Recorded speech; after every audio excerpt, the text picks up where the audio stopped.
Ladies and gentlemen, for anyone, any morally superior, liberal Democrat, wonderful person who can't possibly imagine why conservatives would look at Hunter Biden's emails and say, oh, okay, he's utilizing his family name to enrich himself, possibly promising other countries or other business entities, corporations, billionaires in even hostile foreign countries, promising them access or beneficial treatment by the U.S. government or access to the U.S. government through his family name. Now, here's one email. New York Post. This actually was published in October 14th of 2020. Of course, media converged to prevent any discussion. That's how they do things. Anything detrimental to the Democratic Party, completely silenced, suppressed. You can't talk about it. It's information from another hostile country. They want you to know, the Kremlin wants you to know how corrupt Democrats are. Don't you get it? But here's an actual email. An earlier email from May 2014 also shows the reportedly Burisma number 3 executive asking Hunter, quote, for advice on how you could use your influence on the behalf of the company. It's right there.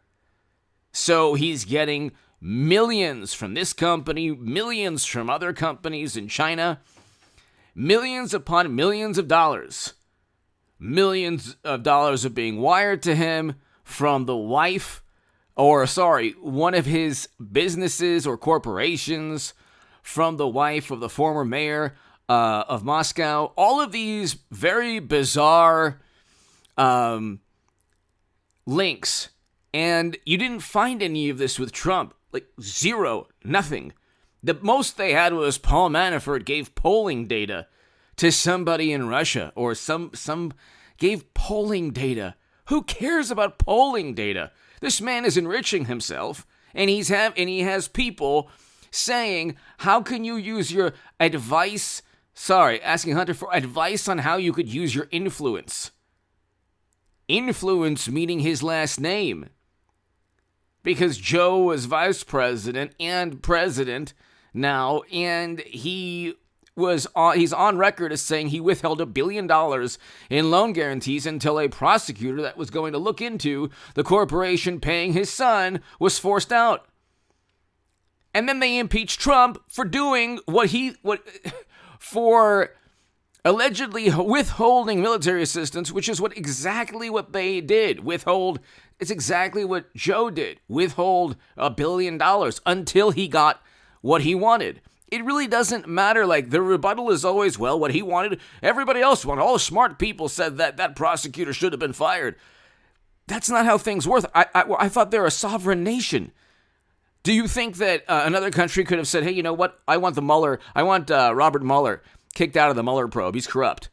Nobody would do that. No, we would laugh at any country that wanted to force out any prosecutor. But you see that country's being invaded and all the atrocities and terrible, terrible things taking place under Biden's watch. We're heading into a recession while Democrats are in the executive, running Congress, all over the place, all in Hollywood, social media algorithms. So then you have the investigation. This is New York Times. The investigation, which began as a tax inquiry under Obama's administration, widened in 2018 to include possible criminal violations of tax laws, as well as foreign lobbying and money laundering rules. So Hunter was being investigated while they were trying to impeach Trump, and then all during the year that Joe and Donald Trump went at it. I'm trying to speak in YouTube-friendly guidelines. Hit subscribe to this channel right now. And of course, we couldn't find out about this story, but he was being investigated by the federal government. So by the federal government was investigating the same man whose emails we couldn't talk about. Then you have James Biden and Hunter, 150 transactions involving Joe's brother or son were deemed concerning by banks. So you have emails saying, how can you use your influence on behalf of the company? Then you have very shady, obviously criminal deals, or deals that could be linked to criminal behavior, where the only reason other countries are working with James and Hunter, because Hunter is an artist now, the only reason is because they're promising, just like the foundation, Madam Secretary's foundation, Uranium One deal gets approved by President Obama. Wow, what a coincidence. They gave money into the foundation, and then Putin gets 20% of U.S. uranium capacity at that point. And Bill Clinton met with Vladimir at his home in Moscow. So, I mean, you have all of these things taking place. They're all coincidences with Democrats. You can't prove anything unless you have absolute, categorical, solid proof without a shadow of a doubt. It could be disinformation from another country that wants to harm you by informing you how corrupt Democrats are. Then you have, has Joe Biden been pulled into Hunter's grand jury probe? Witnesses asked to identify the big guy who would get a kickback deal. So the big man, you have emails showing that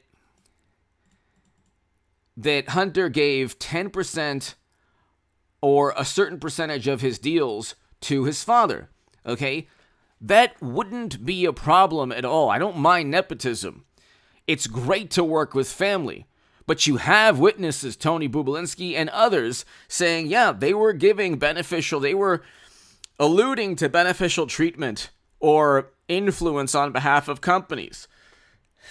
So you already have emails stating that 10% by H for the big guy. Okay? So there you go. The deal also listed 10 Jim and 10 held by H for the big guy. Big guy by Hunter for the big guy, meaning Joe, the vice president. And when you have like this forum on disinformation at this college and two great, awesome, really heroic, awesome, I mean, that's brave. Not like just swimming alongside or like following the herd on everything. That's actually brave and courageous and noble. Standing up and saying, hey, you know what? You hid this story, CNN, and all these wonderful, morally superior liberal journalists. Why did you hide the story? And then one of the journalists said, well, it wasn't that important. It wasn't important to me. It didn't seem relevant. It didn't seem relevant that the son of the future president was trading his family name for lucrative contracts with corporations that were either linked directly or indirectly to countries that are now either being invaded or that are geopolitical adversaries in many ways. So it's not a coincidence that China, Russia, Ukraine, those countries have people, corporations, entities within those countries have direct ties to Hunter, to James, to Joe, to the Clintons. It's not a coincidence. Not like rocket science. This isn't this isn't very difficult to understand. Tammany Hall, you could look at Tammany Hall in the late 1800s, and you could look at Tammany Hall today. They enrich themselves through connections, networking, through selling their bureaucratic posts or their names, and they say, hey, look, if you do business with us, you're doing business with somebody very close to the U.S. government, and you'll get preferential treatment. And that happened all throughout the history of the foundation. You can look at, and you can see what's taking place. You have emails saying, how can you use your influence on behalf of the company? How can you use your advice on behalf of the company? And it's, Dear Hunter, thank you for inviting me to D.C. and giving me the opportunity to meet your father. Well, there you go. And then you say, well, you can't link official U.S. policy. Well, firing a prosecutor is the direct link. The rebuttal is not that he didn't force the prosecutor out. The rebuttal is that, well, everyone agreed that he should be forced out. Well, even the Ukrainians there, if you listen to President Mashed Potato Brain when he was vice president, he says, and they didn't think I had the authority. So he didn't have the authority. President Obama never said, nobody in the U.S. government ever said to force out that prosecutor. But he withheld $1 billion. Then they said, oh, we're going to impeach Trump. He withheld military assistance. President Zelensky himself stated that never happened. He stated himself it never happened. Anyway, hit subscribe to this channel. The Durham Probe Special Counsel, the Republicans who control the House and Senate, will investigate this endlessly. And they will find, if you don't have obstruction from, if you don't have obstruction by media, well, you will. Media will go to bat for them. But it's very easy, very simple. Rudy Giuliani laid out all the legal statutes they broke. It's not difficult. When you are working with other countries and your emails are stating, how can you use your influence or advice on behalf of the company, and you're saying, "Oh, we give 10% to the big man, a big guy," and there's 150 bank transactions that are shady, and you have all of these other problems as well. It's not that difficult to find criminal charges. You already see the public record alone. With Trump, they have to make everything up. He won another court case today in New York with de Blasio. Give me your thoughts below. Hit subscribe to this channel right now.